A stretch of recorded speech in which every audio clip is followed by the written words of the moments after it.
টাকাটা আমি দেবো। কে দেবে? আমি দেবো। এখানে বসে বললো এত লোকের সামনে, দেখি তো কেমন নিয়ে আসতে পারে। পীর পীর পীর বললেই পীর হয়ে যাবে নাকি? কপালে পীর লেখা থাকবে? পীর বললে হুজুর, হুজুর বললে হুজুর, অলি বললে অলি হয়ে যাবে? হালাল হারাম তামিজ করে খাওয়ার লাইন নেই। 40 লাখ টাকা 50 লাখ টাকার গাড়ি চাপছো, ইনস্টলমেন্টের গাড়ি, ও জায়েজ আছে? সুদ নয় এটা? হ্যাঁ, বললেই খারাপ। আম্মা সিদ্দিকি না, আমার দাদু চেপেছে মেজ হুজুর, ইনস্টলমেন্টের গাড়ি চেপেছে। ইনস্টলমেন্ট মানে কি আমাকে বোঝান, আমি জানি না। বাস্তব কথা বলছি, আমার এটার ব্যাপারে পুরোপুরি জ্ঞান নেই। কেন আমি জীবনে ইনস্টলমেন্টের গাড়ি চড়িনি। যে চড়িনি, আগামীতেও যেন আল্লাহ আমার ইমানটাকে এইভাবে রাখে। কেন আমার আব্বা জান এখন হায়াতে আছে, যদি আমি চড়ি এই অবস্থায় আমার কানটা ধরে উনি চড় মারার মতন ক্ষমতা আমাকে রাখে, মেরে মেরে শুইয়ে দেবে। এত রাগি যে আল্লাহ হায়াত দেন, ওনার বাদেও জানো এইভাবে ইমানটাকে ঠিক রাখতে পারি। দোয়া করবেন আমার জন্য। কেন নাফসের ব্যাপার তো কি গো, নাফসের ব্যাপার বোঝো না? কখন শয়তান এসে আবার ঘুরিয়ে দেবে। পরিষ্কার এটাও বলে দিচ্ছেন, এখন ভালো আছি, কালকে আবার যদি নাফস গন্ডগোল করে দেয়, তখন দেখবেন হালাল হারাম পাইল করে আম্মার হুজুর খেচ্ছে। কথা বুঝতে পারছো? নাফসের ব্যাপার এটা না, শয়তান কখন কি ধোকা। ওই জন্য দোয়া চাইবেন আপনারাও আমার জন্য। আমার মুরব্বী আছে বলে এখনো আমি কন্ট্রোলের মধ্যে আছি। মুরব্বীর মতন মুরব্বী আছে বলে আল্লাহ হায়াত দেন। ওনার বাদে কি করে কি হবে সেই চিন্তা করছি। যা সমাজের অবস্থা, শয়তান যদি এসে লেগে যায়, শয়তানের সঙ্গে যেন লড়াই করতে পারি, এই দোয়াটা চাইবেন। নাফসের সঙ্গে লড়াইয়ের দরকার আছে না নাই? সবচেয়ে বড় জিহাদ নাফসে আম্মারাকে দমন করা, নাফসে আম্মারার সঙ্গে জিহাদ করা, লড়াই করা, এটা সবচেয়ে বড় জিহাদ। নাফসে আম্মারার সঙ্গে লড়াই করে জিহাদ করে নাফসে আম্মারাকে পরাজিত করে দেওয়া, তবে আল্লাহর ওলি হওয়া যাবে। আল্লাহ জানো আমাদের সকলকে ইয়া আইয়াতুহা নাফসুল মুতমাইন্নাহ ইরজিই ইলা রাব্বিকি রাদিয়াতাম মারদিয়া ফাদখুলি ফি ইবাদি ওয়াদখুলি জান্নাতি। বলুন না সুবহানাল্লাহ। যত বড়ই আপনি আলেম হন, যত বড় আল্লামা হন, কোনো দাম নেই, কোনো দাম নেই। নাফসে আম্মারাকে যদি পরাজিত আমরা না করতে পারি, কাকে জোরে বলেন? নাফসে আম্মারাকে যদি পরাজিত না করতে পারি, কোনো দাম আছে? নাফসে আম্মারা কখন পরাজিত হয়েছে বুঝতে পারবেন। আমি আপনাকে একটু ছোট করে বলি, আপনি আমি নামাজ আদায় করব, নামাজ পড়ার সময় আপনার আমার মনটা অন্যদিকে যাবে না, আপনার আমার মনটা দুনিয়ার দিকে যাবে না, দোকানের দিকে যাবে না, জমি জায়গার দিকে যাবে না, সংসারের দিকে যাবে না, কোন দুনিয়ার দিকে আমার আপনার নফসটা দৌড়বে না, আমার আপনার নফসটা দুনিয়ার দিকে দৌড়বে না।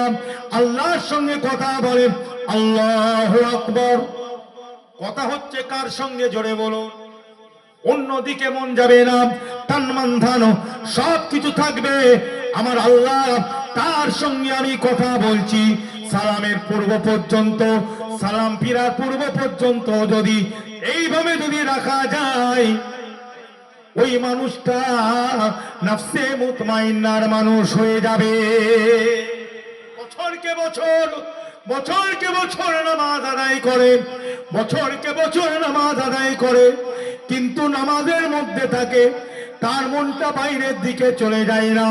এইভাবে যে নামাজ আদায় করে, আমি আম্মার সিদ্দিকী বলি, এটা আমার কথা নয়, আল্লাহর কোরআনের কথা। কার কথা?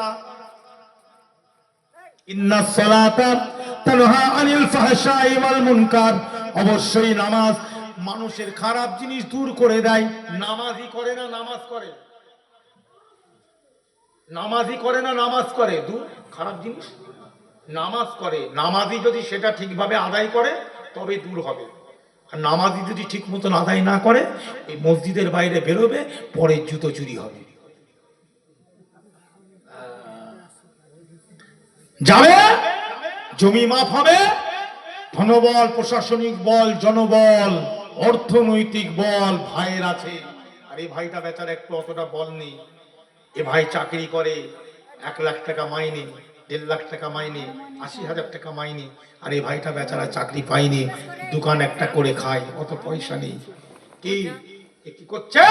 জনবল, ধনবল, প্রশাসনিক বল, অর্থনৈতিক বল আছে, জোর করে তার জমিটাকে জোর করে নিয়ে নিচ্ছে, দখল করছে, মারধর করে, কেসে কেস খাবারি করে, বুঝলে?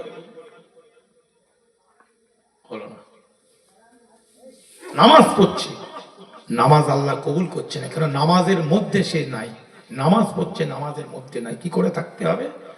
যখন আমি আপনি নামাজ পড়বো, আলহামদুলিল্লাহ পড়বো, নাস পড়বো, ফালাক পড়বো, ফিল পড়বো, সূরাগুলো পড়বো, আমার আপনার কান, মান, ধান, কান, অন্তর সবকিছু ওই সূরাটার দিকে থাকবে। কি পড়ছি আমি, যে বলছি আমার কথাটা আমি শুনছি না? শুনছি না? যে আমি যে বলছি এই কথাটা আমি শুনতে পাচ্ছি তো? আমার ভিতরের মধ্যে একটা এটা, এই যে বলছি মন দিয়ে বলতে হচ্ছে না, তো ভুল হবে। আমি কোরআন শরীফটা যে পড়ছি, মুখস্থ যেটা বলছি, এটা মন দিয়ে না পড়লে আমার ভুল হতে পারে, তাহলে মনটা আছে তো কোরআনের প্রতি। ঠিক এই রকম মন দিয়ে যদি কোন মুসলমান সালামের আগে পর্যন্ত যদি তেলাওয়াত করে, নামাজের প্রত্যেকটা জিনিস সুবহান রাব্বিয়াল আলা থেকে নিয়ে সুবহান কুদ্দুসুন রাব্বুল মালায়েকাতি ওয়ার রূহ,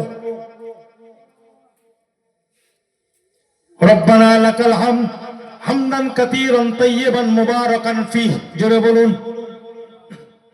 প্রত্যেকটা জিনিস বলবে, মানে যদি নাও বুঝতে পারে, মানে বুঝলে তো ভালো, মানে নাও যদি বুঝতে পারে, অন্তত এই শব্দটার দিকে তার মন থাকতে হবে। জোরে বলেন যে আমি এটা পড়ছি আল্লাহর জিনিস, আল্লাহর কথা, তাসবিহ তাহলিল আমি করছি, এর দিকে মনটা থাকবে।